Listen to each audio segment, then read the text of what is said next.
Hi, I'm Mr. Hazel, and you are about to make your first program for your microbit. You will need your microbit and the USB cord that comes with it. Take the small end of the USB cord and plug it into your micro USB port on your microbit. That's a lot of micros. And take the regular USB end of your cord and plug it into your computer. Once that's finished, you are going to create a new project. Open a web browser, go to makecode.microbit.org, and open a new project.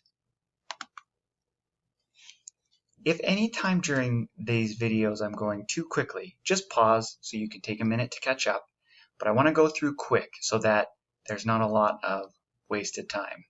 So, create a new project. This project name, I'm going to name it LED Picture, and click Create.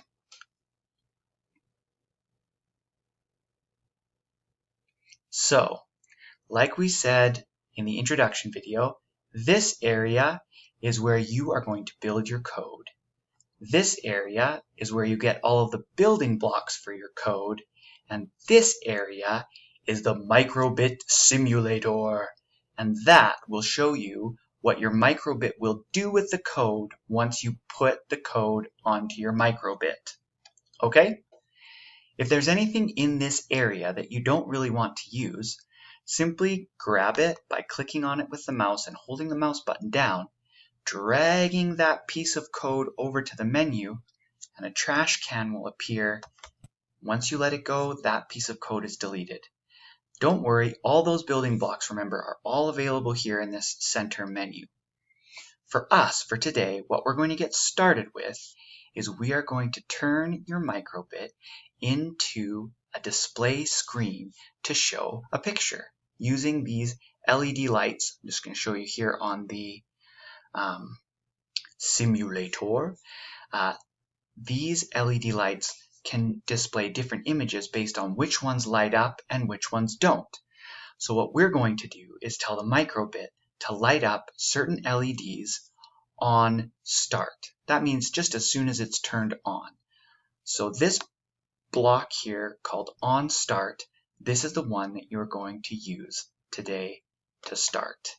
If you happened to already accidentally delete it, like I just did, no worries. Simply click on Basic and scroll down until you can see on start, and then click it and it will copy to your workspace.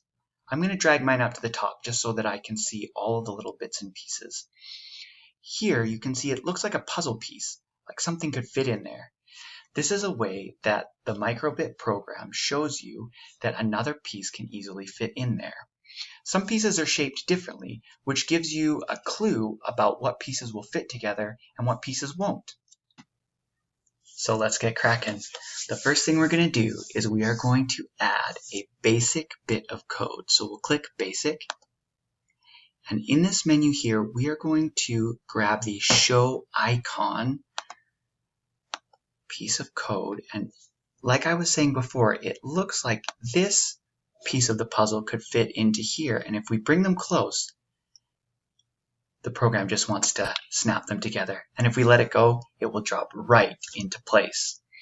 And already on the left, you can see that our simulator has started. So it's showing us what the microbit will do once we download the program onto it. That's it. You just made your first microbit program. Just 2 simple steps, and that's it. So let's get it onto your microbit so we can see it in action. Down here on the bottom left, there is a button for download and 3 ellipses. Click the ellipses instead, and then click Download to Microbit. Make sure that your microbit is plugged into the USB port, and it should take just a second, and it will pop up. Here we go. So on your left hand of your screen on the column there, sometimes it won't be automatic that it will go to your microbit.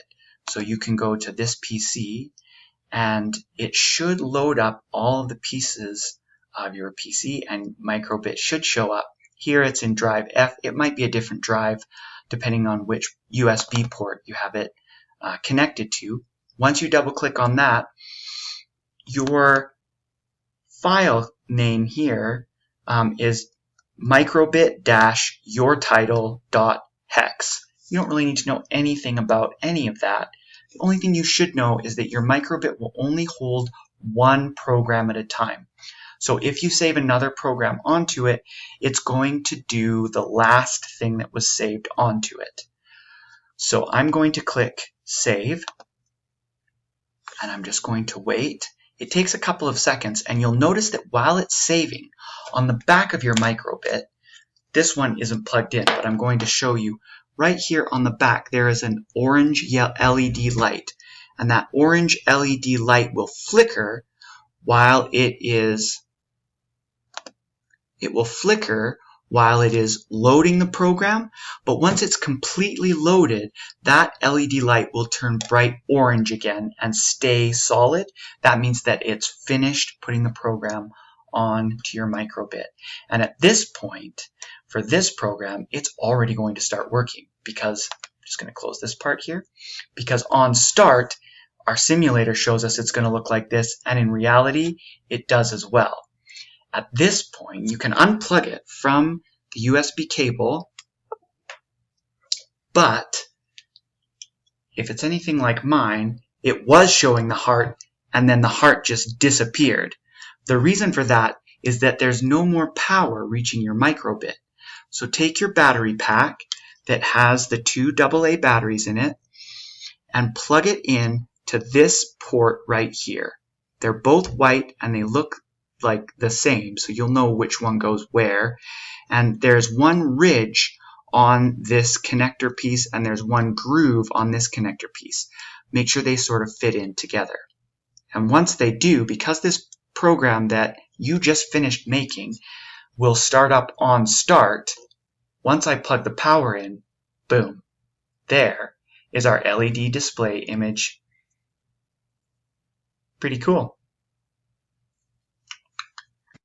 So now it's time for you to play with it.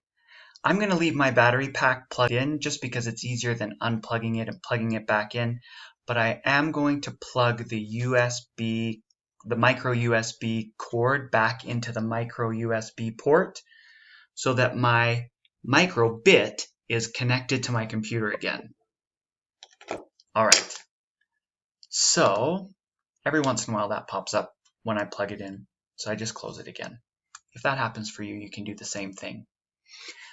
I wanted to show you on this piece of code that you dropped into your onStart command, there is a drop menu. In that drop menu is a whole bunch of different images that you can select simply by clicking on it. Here's a musical note. Now this musical note, I can take a look in the simulator again to see how it's going to look when it's on my microbit. And if I'd like to see what it looks like on my microbit in real life, once again, I can come down to the ellipses, click them, select Download to Microbit, wait for a few seconds for it to pop up, make sure that I'm in the microbit folder or drive, click Save. Once again, I'll wait while I can see the orange light flickering. And then once the orange light on the microbit goes solid again, I know that my download is complete. So now, if I was to unplug it, you can see the musical note that I just selected. If you have the time, take a few minutes to check out the other images in the Dropbox, either on the simulator or downloaded onto your microbit. Either way, you have used your programming skills to create LED displays on a microbit. Congratulations!